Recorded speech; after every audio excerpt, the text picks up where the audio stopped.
Okay, this is part 2 of the judge's presentation, which will probably turn into I don't know how many parts.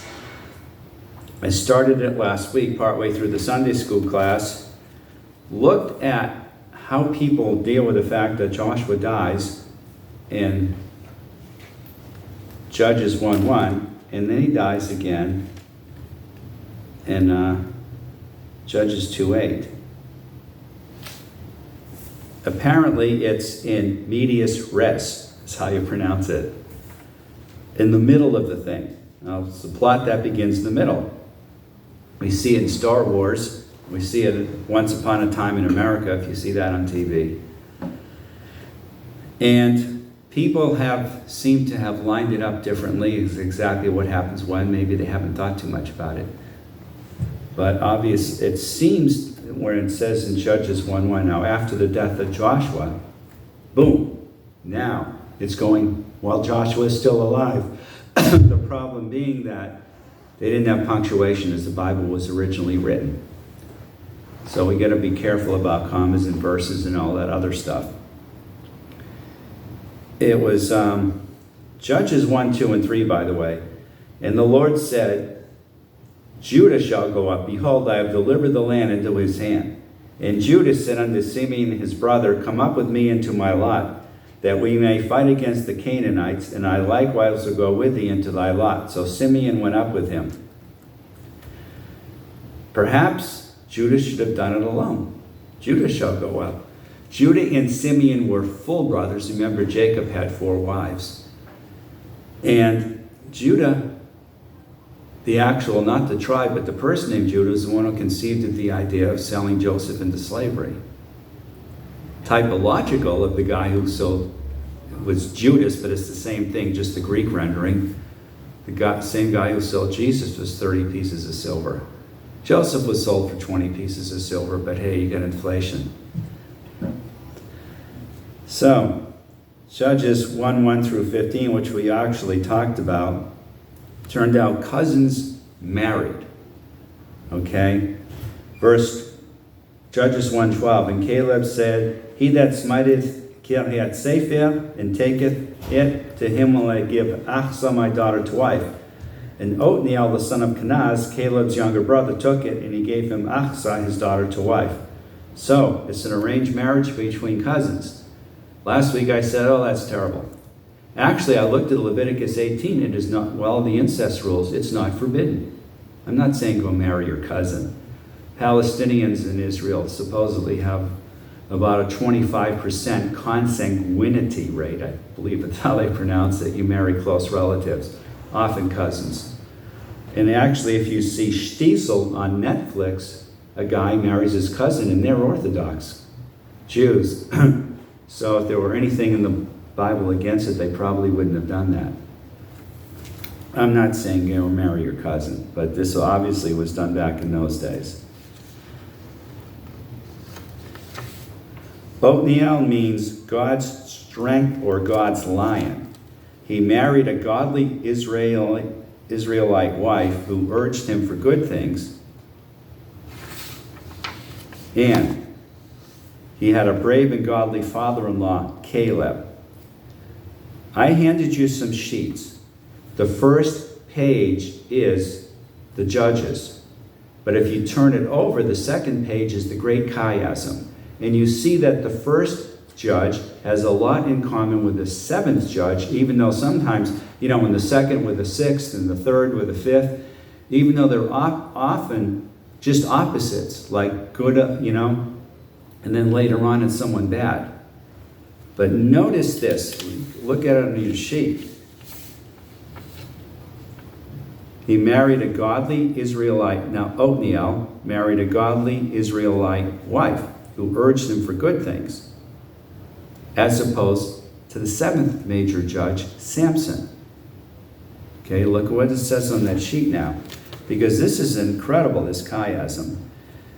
Samson had marital problems with a Philistine wife, and he had a cowardly father-in-law.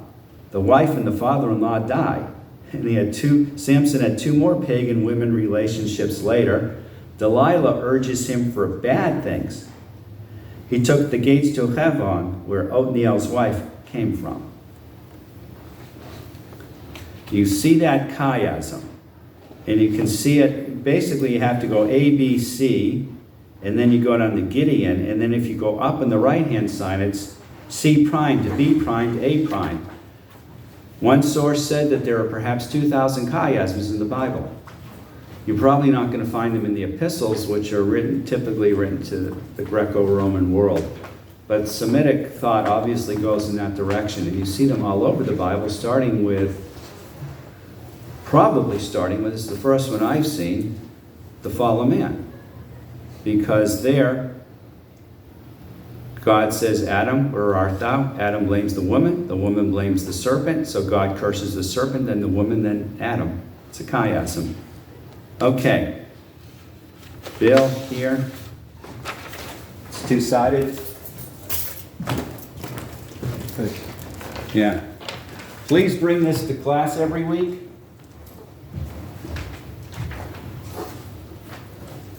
In Judges 1:16 through 18, Judah again is seen victorious, even though it was Simeon's battle.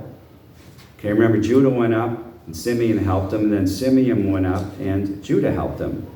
Remember that Simeon and Levi murdered the people of Hamor and Shechem after Shechem sexually assaulted their full sister Dinah. Remember, you get a lot of half-brothers and stuff. But these were sons of Leah, and this is her daughter, Dinah. And that Jacob cursed them on his deathbed in Genesis 49, 5-7. Genesis 49, now let's get, again, the tribes straight. 12 tribes of Israel, right? Well, actually, Israel, or Jacob, had 12 sons, and we see one daughter there, Dinah. But Jacob, in Genesis 48, calls Joseph. And Joseph brings his two sons. The firstborn is Menashe. The second is Ephraim. Now they're facing each other. My love, can you come up here for a minute, please? Unless you don't want to. This is going to be on YouTube. Hey, if you're going to do something, have a beauty queen up here. Okay. Actually, you two guys come up. But you're going to be Ephraim because you're old. No, you're not going to be Menashe because you're older. You're going to be Ephraim because you're younger. Simply because you're shorter. Actually, you are older anyway. Now, you're going to bring the oldest, Menashe, in your left hand to present to me. And I am Jacob and I am going blind. Okay? So that I can bless them with my right hand. You take the older one in your left. Oh. Yeah. Okay. And then just look at the camera so you can see what's going on. Right. If I face the camera. Just face this way. Okay. Okay? All right. Now, the idea is you bring them to me, Uh-huh. and I am Jacob. And I'm going to bless the elder and the younger. What does Jacob do? He goes like this. The younger and then the older. Okay, you may sit. Okay. One beauty queen and two handsome men. Now, the old crisscross. And Joseph says, no, you got it wrong, Dad. And Jacob says, I know what I'm doing. And he makes Ephraim the younger. He puts him over Menashe, the older. Anyone else seen anything like this in the Bible? Can you think of a time? Jacob and Esau. And also Ishmael and Isaac, although they had different mothers. God does this sometimes. In the old days, firstborn it was called primogeniture. Firstborn, yes? Would King David be like that since he was a younger brother? Yeah, David was the youngest of 8. Yeah. But David had the right heart. The oldest brother, you can see his heart wasn't right. God said so. And then later on, when David's going to fight Goliath, it's the eldest that chews him out. Okay? So God goes against the natural of what they did in those days. Because he really wants the spiritual. But what you get out of that is 2 more tribes. You had 12, and now you get Menashe and Ephraim, who are tribes. Joseph, in a sense, is not going to be a tribe anymore. Now, when you look in Revelation at the 144,000, you see something really interesting. The tribe of Dan is missing, but there's still 12 tribes. But I think Joseph is put, I think, in the place of Ephraim. Okay? So you always, every time you read these 12 tribes, look at them carefully. In Numbers, you're going to have 12 tribes presenting stuff to Levi. So there were really 13 tribes.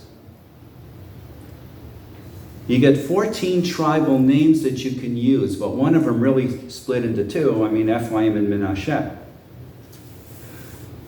You got to be careful with that. So the 12, it's often Levi plus the 12 tribes, really totaling 13 tribes. And usually you don't see Joseph. But in Genesis 49, after that, on his deathbed, Jacob says, he prophesies about the 12 sons.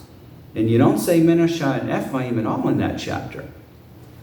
But that's when he curses out Reuben, who had slept with one of his father's concubines, in what was undoubtedly a political act. And he also curses Levi and Simeon and Levi, because of what they did. They avenged their sister's assault by murdering a whole city and taking the spoil.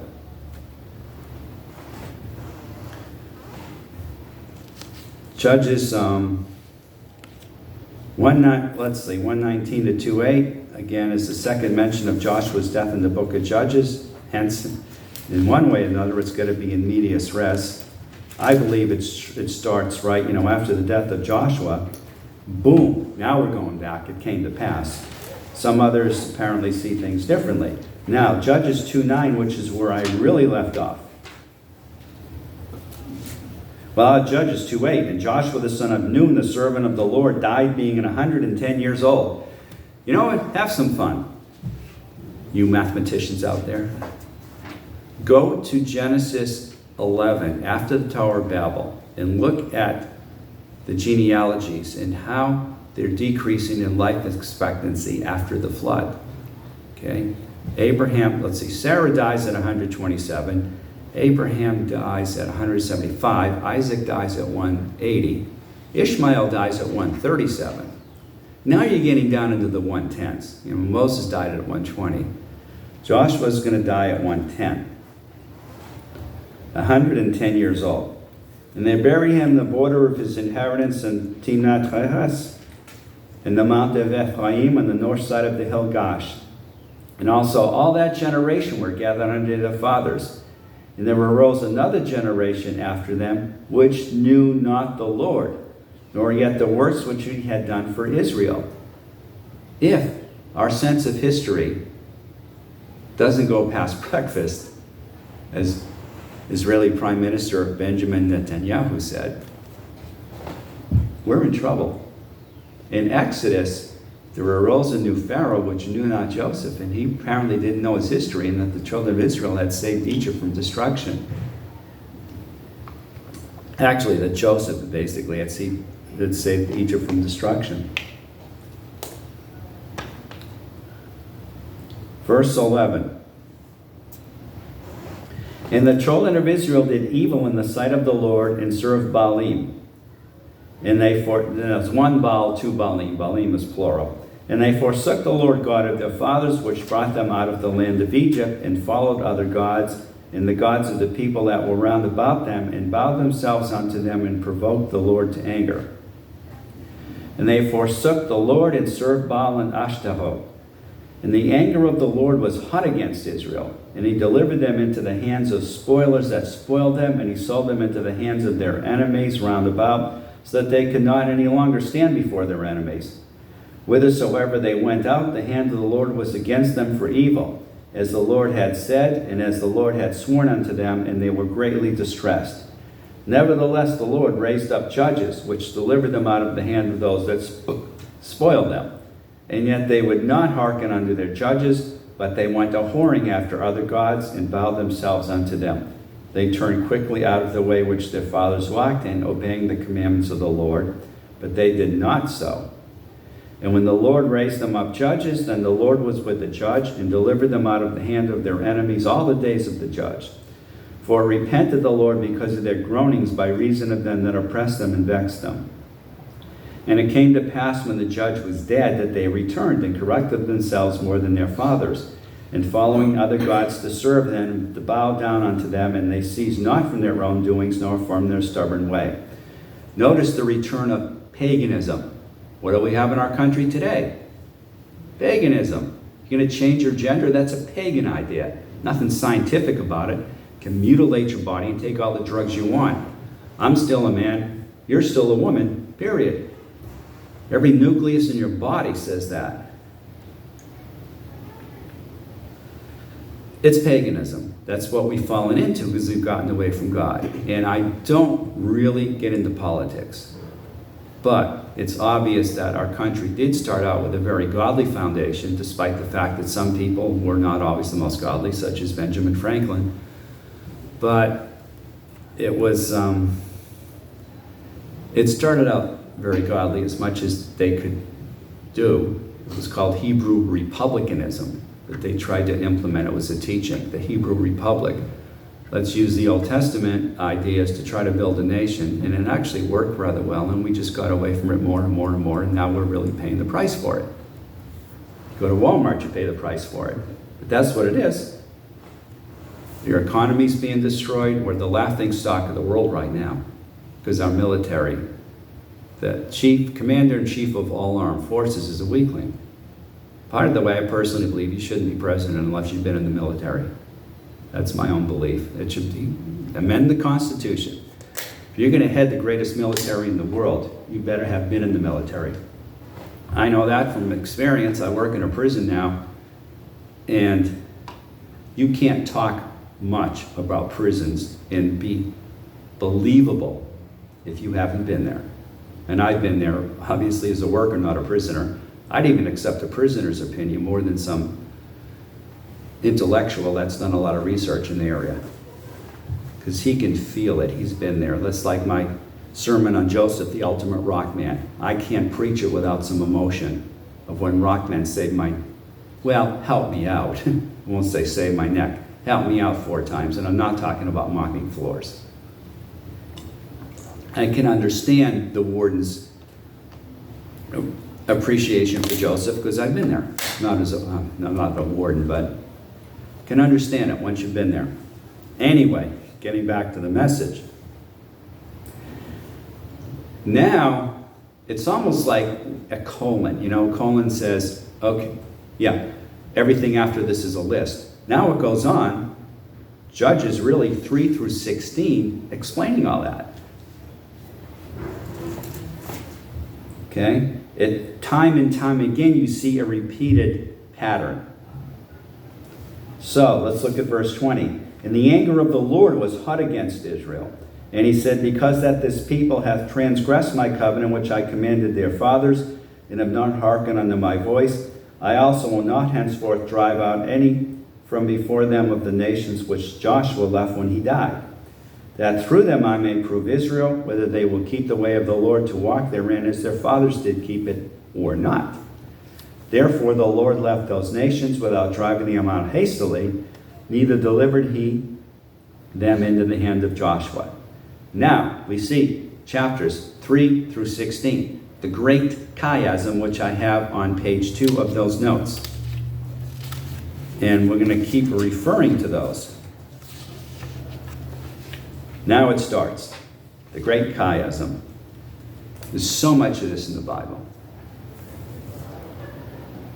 Chapter 3, verse 1. Now these are the nations which the Lord left to prove Israel by them, even as many of Israel as had not known all the wars of Canaan, only that the generations of the children of Israel might know, to teach them war, at the least such as knew nothing thereof.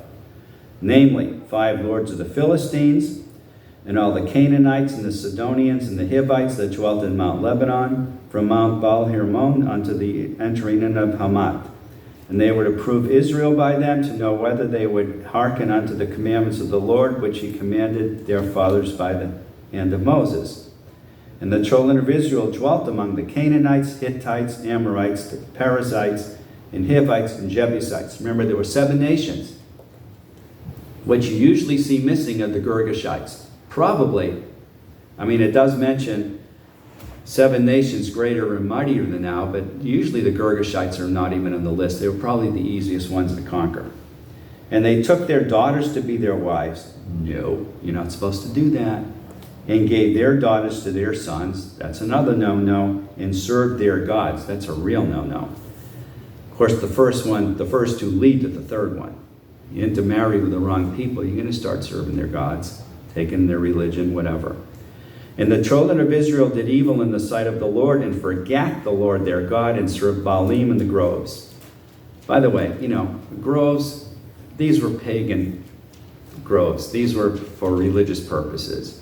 I mean, you might have an orange grove and you're simply growing oranges. But these were pagan. Therefore the anger of the Lord was hot against Israel, and he sold them into the hand of Cushan-Rishathaim, king of Mesopotamia. And the children of Israel served Cushan-Rishathaim 8 years.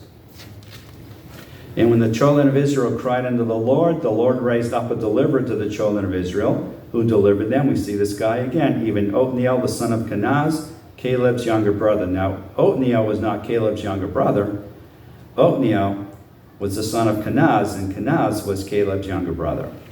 And the Spirit of the Lord came upon him, and he judged Israel and went out to war. And the Lord delivered Cushan-Rishathaim, king of Mesopotamia, into his hand, and his hand prevailed against Cushan-Rishathaim.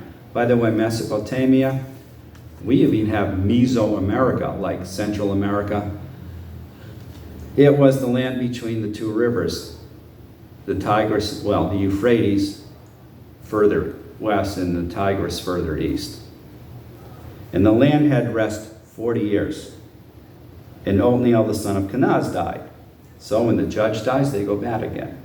And the children of Israel did evil again in the sight of the Lord, and the Lord strengthened Eglon, the king of Moab, against Israel, because they had done evil in the sight of the Lord. And they gathered unto him the children of Ammon and Amalek, and they went and smote Israel and possessed the city of palm trees, which happens to be Jericho. So the children of Israel served Eglon, the king of Moab, 18 years. Okay, now, again, the chiasm. We're going to compare Ehud with the second major judge, with Jephthah, the 6th major judge. So if you look on B and B prime, by the way, if some of the letters are lighter, it's because I've got blue and red, and they don't print out as dark as the black. I didn't print out in color because I don't have a color printer. Ehud, there was a Transjordan king oppressing the children of Israel for 18 years. You see that. We will see that later with Jephthah.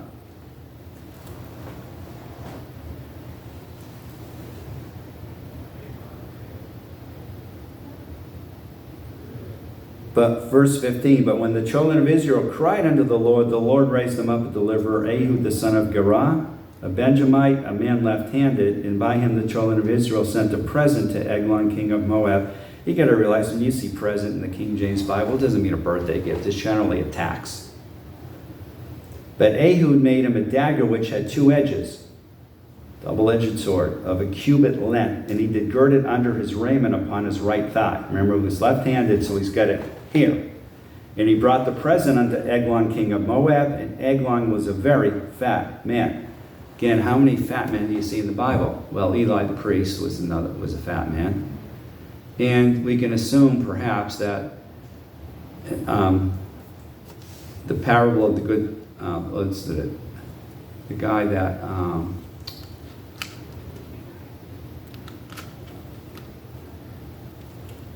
it's not a parable, that's the thing. When you see a man that lived sumptuous, Jesus mentioned, Lazarus, the rich man, and Lazarus, not the Lazarus which he had raised from the dead, but another Lazarus And it mentions that he fared sumptuously. We can assume he might have been kind of fat. And this is back in the days when you often had famines and everything. And that really, I don't believe, is a parable, because it names Abraham and it names Lazarus. So there are 2, perhaps 3 people in the Bible that you can imply are actually overweight. And he brought the present unto Eglon, king of Moab, and Eglon was a very fat man. Verse 18, and when he had made an end to offer the present, he sent away the people that bare the present. But he himself turned again from the quarries. Now we think of quarries, there's quarries nearby, and Quincy Quarry in Massachusetts used to be a great rock climbing area, believe it or not, right in the sort of in the city. And we think of places where you take out stone, but those could easily have meant places with stone idols that were by Gilgal, and said, I have a secret errand unto thee, O king, who said, keep silence. And all that stood by him went out from him. And Ehud came unto him, and he was sitting in a summer parlor, which he had for himself alone. And Ehud said, I have a message from God unto thee. And he arose out of his seat. And Ehud put his left hand and took the dagger from his right thigh and thrust it into his belly. And the haft also went in after the blade, and the fat closed upon the blade, so that he could not draw the dagger out of his belly, and the dirt came out. Then Ehud went forth through the porch and shut the doors of the parlor upon him and locked them. When he was gone out, his servants came. And when they saw that, behold, the doors of the parlor were locked, they said, surely he covereth his feet. In other words, he's going to the bathroom big time, in his summer chamber. And they tarried till they were ashamed. When you see ashamed, sometimes in the Bible, it seems to, the context is concerned. We think shame, oh, I did this, I'm ashamed of myself. But when you see this in the Old Testament, King James, it often really means concerned. And behold, he opened not the doors of the parlor. Therefore they took a key and opened them, and behold, their Lord was fallen down dead on the earth. And Ehud escaped while they tarried, and passed beyond the quarries, and escaped unto Sehat.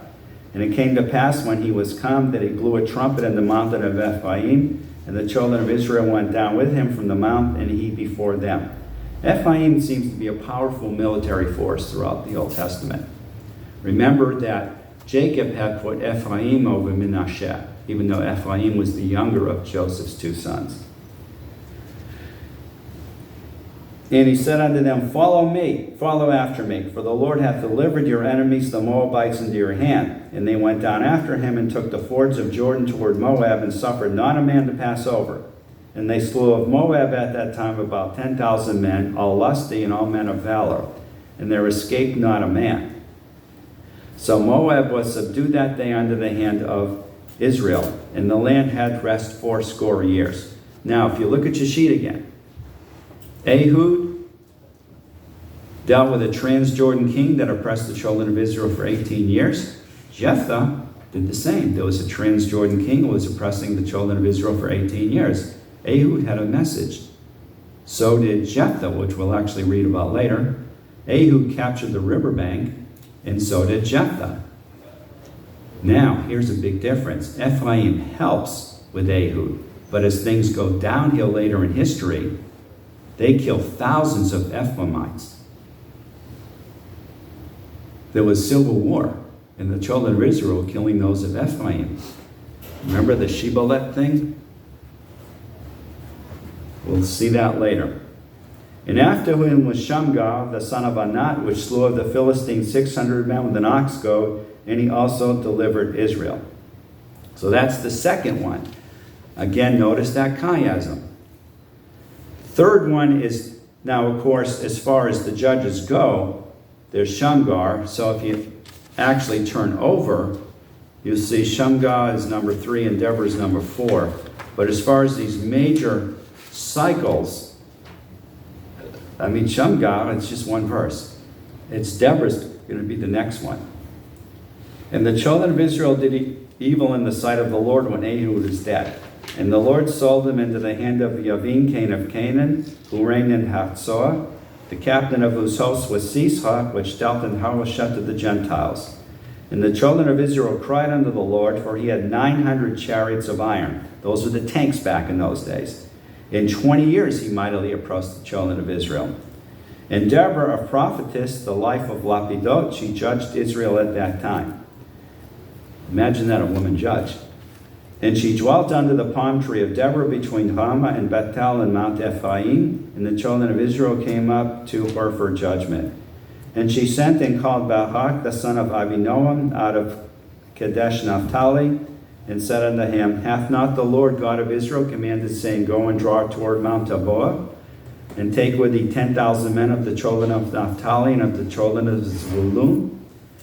And I will draw thee under the river Kishon Sisera, the captain of the Yavin's army, with his chariots and his multitude, and I will deliver them into thy hand. And Barak, his general, said unto her, If thou wilt go with me, then I will go, but if thou wilt not go with me, then I will not go. He was a chicken. And she said, I will surely go with thee, notwithstanding the journey that thou takest shall not be for thine honor, for the Lord shall sell Sisera into the hand of a woman. That gets to be really important. And it wasn't Deborah, by the way. And Deborah arose and went with Barak to Kadesh. And Barak called Zebulun and Naphtali to Kadesh, and he went up with 10,000 men at his feet, and Deborah went up with him. Now Heber the Kenite, which was of the children of Hobab, the father-in-law of Moses, had severed himself from the Kenites, and had pitched his tent unto the plain at Zanaim, which is by Kadesh. Okay, so understand this now. Heber was basically confederate with Israel, but now he's joining the other side, so he is an enemy of the children of Israel. And they showed Sisera that Barak, the son of Abinoam, was gone up to Mount Tabor. So, and Sisera gathered together all his chariots, even 900 chariots of iron, and all the people that were with him, from the Harosheth of the Gentiles under the river of Kishon. And Deborah said unto Barak, Up, for this is the day in which the Lord hath delivered Sisera into thine hand. Is not the Lord gone out before thee? So Barak went down from Mount Tabor, and 10,000 men after him. And the Lord discomfited Sisera in all his chariots and all his hosts with the edge of the sword before Barak, so that Sisera lighted down off his chariot and fled away on his feet. But Barak pursued after the chariots, at least the guy's fighting now, and after the host. Of course, Deborah went with him. It tells you that in verse 9, and Deborah arose and went with Barak to Kadesh, so she was there, so he had confidence. But Barak pursued after the chariots and after the host and the Harosheth of the Gentiles, and all the hills to Sisera fell upon the edge of the sword, and there was not a man left. Howbeit Sisera fled away on his feet to the tent of Yael, the wife of Heber the Kenite. In other words, Heber is confederate with the enemy of the children of Israel. Okay, so go to a friend's tent to hide. For there was peace between Yavin, the king of Hazor, and the house of Heber the Kenite. See? You can see that right there. Yavin was confederate with him. And Yael went out to meet Sisera, and said unto him, Turn in, my lord, turn in to me, fear not. And when he had turned in unto her into the tent, she covered him with a mantle. And he said unto her, Give me, I pray thee, a little water to drink, for I am thirsty. Well, no wonder, the guy's been out in battle. And she opened a bottle of milk and gave him drink and covered him. Later on, it's called butter, but it is a drink. I can think of kefir that you can buy at Walmart. You know, it's not quite milk, but it's not quite yogurt. It's sort of a liquid yogurt. It's probably something like that. And he said unto her, Stand in the door of the tent, and it shall be when any man doth come and inquire of thee, and say, Is there any man here? That thou shalt say, No. Then Yael, Heber's wife, took a nail of the tent, and took an hammer in her hand, and went softly unto him, and smote the nail into his temples, and fastened it into the ground, for he was asleep and weary. So he died. Well, what in the world is that all about? First of all, the milk put him to sleep. Okay? Have something with protein in it that can make you tired. And he was exhausted anyway. He'd been in battle. She knew what she was doing. And he didn't know that even though her husband was on his side as far as the Confederacy went, she was sticking up for God's people, the children of Israel. Imagine that. She had a different view, a different loyalty than her husband. And she killed him. And behold, as Barak pursued Sisera, Yael came out to meet him and said unto him, Come, and I will show thee the man whom thou seekest. And when he came into her tent, behold, Sisera lay dead, and the nail was in his temples. So God subdued on that day Yavin, the king of Canaan, before the children of Israel. And the hand of the children of Israel prospered and prevailed against Yavin, the king of Canaan, until they had destroyed Yavin, king of Canaan. She didn't do anything wrong. It's like Rahab. People say, oh, she lied, but God honored her faith. Folks, anyone here, I want to ask for a show of hands, been in the military? In the military, when it comes to life and death, you lie to the enemy. Again, sports, now golf isn't like that, but most sports you're trying to fake out your opponent. You're lying at least with your actions, basketball, hockey, football, boxing, you're pretending to do one thing and you do another. Now, really lying to a referee or something is different. But you're trying to fake out your opponent, and sports are often scaled down war. Now, again, not golf. Even tennis, you're trying to fake out your opponent. It's legitimate in war to lie, to trick people, to kill them. It's not murder. That's what Rahab did. She lied. And she didn't do anything wrong. People these days, well, God honored her faith anyway. What she did was wrong. Go into active combat and then tell me that. She did the same thing. She broke with her husband in that respect, who probably wasn't very happy when he came home. He might have beaten her half to death. We don't know that.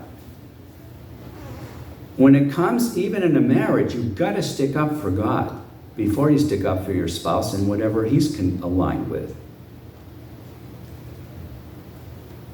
Now, the woman, Genesis 3:15.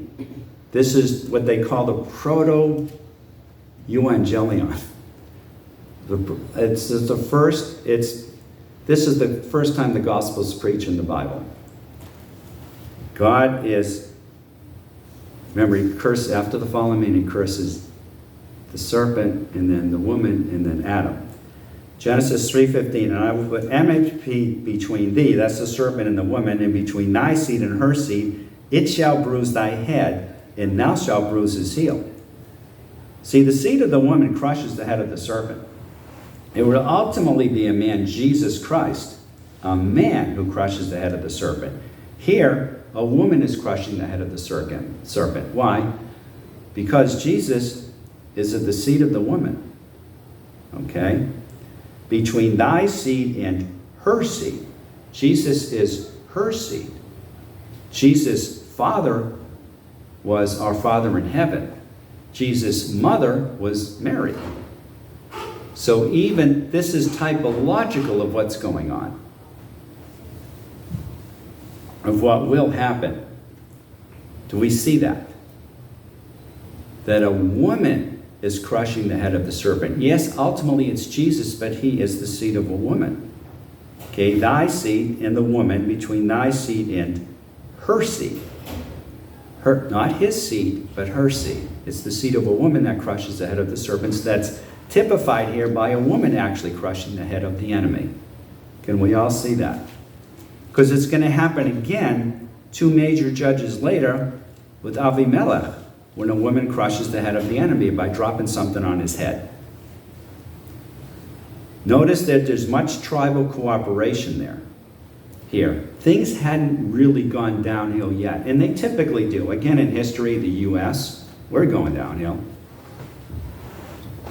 The kings of Judah, there was Saul who had his problems. He was not really wickedly bad. He wasn't a murderous person. In fact, he was too sentimental. He was not always obedient to God. So then we start with the Davidic dynasty, and we get a bunch of kings. And despite some good ones like Joash and Josiah, pretty well it goes downhill. And of course, you get a split in the northern kingdom of Israel, it pretty much goes downhill. And that's why as you go on later on in 2 Kings, you get fewer and fewer chapters and verses on each subsequent king because they're just not that good. There's not that much to say about them. So, it's the same thing as going on in the period of the Judges. It starts out okay and it's going to go downhill, but right now it's still doing okay. Judges 5 is the Song of Deborah. Now, we won't read it. In Exodus 15, after the crossing of the Red Sea, Moses sang in Exodus 15, 1-19, and Miriam took the women, and Miriam and the women took timbrels and sang in Exodus 15, 20-21. So, I'll stop here. Any questions?